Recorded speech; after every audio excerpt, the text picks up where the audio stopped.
Assalamualaikum warahmatullahi wabarakatuh. Perkenalkan, nama saya Ella Dwi Pujana Asyani dengan NIM 213430022. Di sini kita akan membahas topik tentang respon to gesture.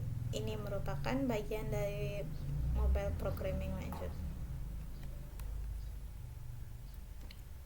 Pada respon to gesture, yang pertama ada flutter gesture. Gestur itu sendiri adalah cara widget untuk merespon aksi tertentu dari user seperti scrolling ke atas atau ke bawah, menggeser ke kiri atau ke kanan, klik pada widget, dan lain-lain. Flutter mengelompokkan gestur dalam dua kelas, yaitu gestur pada widget bawaan dan gestur pada widget custom. Ini contoh aksi gestur pada widget. Lanjut ada raise button. Raise button adalah salah satu widget yang digunakan untuk membuat button agar terlihat tinggi atau dinaikkan dari background. Raise button memberikan kepada user feedback visual yang lebih jelas. Selain menambahkan estetika, raise button juga dapat meningkatkan aksesibilitas dengan menambahkan elevasi default, bayangan di belakang, dan kontras terhadap elemen di sekitarnya. Saat diarahkan, elevasi akan meningkat sehingga user dapat melihat interaksi dengan button secara visual. Bayangan di belakang yang dimaksud bayangan di belakang dari raise button tersebut. Lanjut ada flat button dan icon button. Flat button ini memiliki fungsi yang mirip dengan raise button. Bedanya, ketika flat button diklik, ia tidak memberikan feedback visual kepada user, tetapi button ini seperti versi statis dari raise button. Button ini terlihat datar dan memiliki teks atau simbol yang tidak perlu diklik. Contoh flat button yaitu tombol back dan tombol undo. Dalam versi terbaru, Flutter mengganti flat button menjadi text button. Yang kedua ada icon button. Icon button ini adalah image yang dicetak pada widget material yang bereaksi terhadap sentuhan. Icon button berguna dalam pengembangan aplikasi Flutter, memberikan cara yang intuitif bagi user untuk berinteraksi dengan aplikasi melalui icon.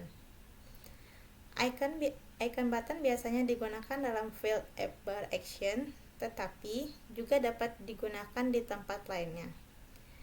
Jika callback on press bernilai 0, maka button akan dinonaktifkan dan tidak akan bereaksi terhadap sentuhan.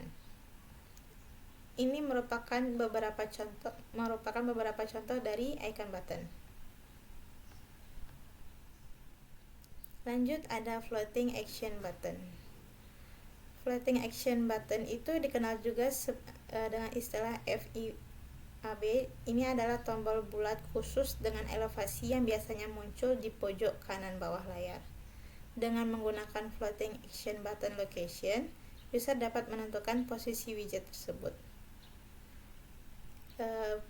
Floating action button yang dimaksud yang ini, yang sudut kanan bawah ini. Yang terakhir ada Cupertino button. Cupertino button ini adalah widget yang dirancang khusus untuk memberikan tampilan dan nuansa button yang sesuai dengan gaya interface penggunaan iOS.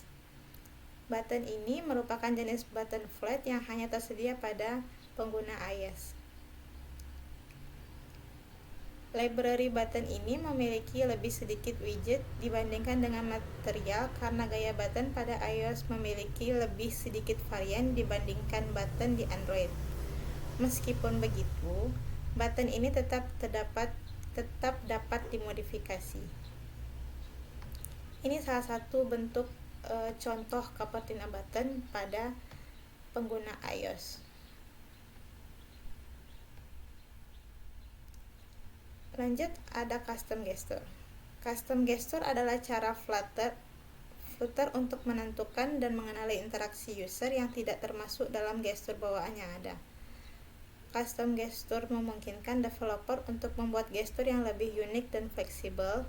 Gestur ini sangat berguna ketika gestur bawaan tidak cukup untuk memenuhi interaksi yang diinginkan ketika membangun aplikasi. Contoh penggunaan custom gesture adalah ketika ingin menggabungkan beberapa aksi seperti mengetuk 2 kali diikuti dengan menyeret ikon tersebut. Mungkin sekian yang dapat saya sampaikan. Terlebih dan kurangnya mohon maaf. Assalamualaikum warahmatullahi wabarakatuh.